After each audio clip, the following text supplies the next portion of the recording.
Sederet kelakuan Rachel V-nya yang tuai kontroversi, lepas hijab hingga langgar aturan karantina. Dulu Rachel V-nya sempat mengenakan hijab. Banyak yang kaget dan kecewa ketika ia mengambil keputusan untuk melepas hijab sebagai identitasnya berbusana. Kala itu ia masih berstatus istri Nico Al-Hakim alias Okin. Meski menuai kritik bahkan hujatan, Rachel kemudian menyampaikan alasannya ditayangkan video YouTube Boy William yang diunggah pada Kamis 28 Januari 2021. Rachel menjelaskan bahwa alasan dirinya melepas hijab memang karena kemauannya sendiri. Lebih lanjut, Boy pun menanyakan kepada Rachel mengenai komentar dari sang suami Nico Al-Hakim. Mengetahui pertanyaan tersebut, Rachel pun tak menjawab secara gamblang. Namun ia hanya menjelaskan bahwa berbagai keputusan yang ia buat selama ini hanya berdasarkan kemauannya saja tanpa ada paksaan dari orang lain. Selanjutnya, Rachel menceritakan respon suaminya saat melihat penampilan tanpa hijab. Sementara itu, Nico memberikan tanggapan yang mengisyaratkan akan membebaskan apapun keputusan yang dipilih oleh Rachel asal istrinya tersebut bahagia. Namun, Rachel mengakui bahwa keputusan yang ia buat saat itu bukanlah sikap yang pantas untuk dicontoh.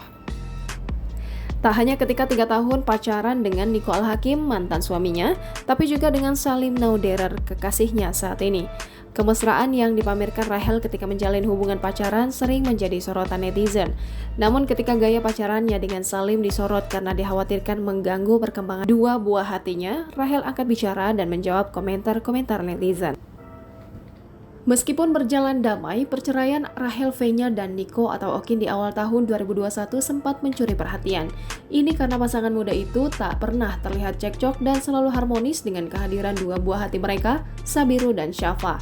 Rachel sempat dituding memakai dana bantuan sosial dan saat itu juga Rachel langsung memberikan klarifikasi melalui Instagram Story.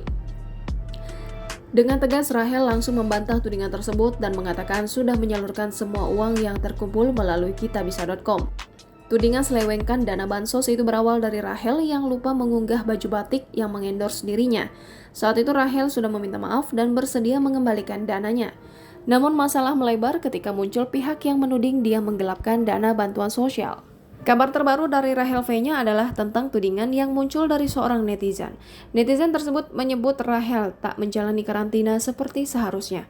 Belakangan juga terungkap ada oknum TNI yang terlibat dalam kejadian itu. Tak seperti biasanya ketika terlibat kontroversi di mana Rachel cepat memberikan tanggapan, kali ini Rachel sama sekali belum memberikan tanggapan. Hanya ada satu unggahan di Instagram Story Rachel yang diunggahnya hari ini pada Kamis 14 Oktober 2021 berisi permintaan maaf. Jangan lupa subscribe, share, komen, dan like ya!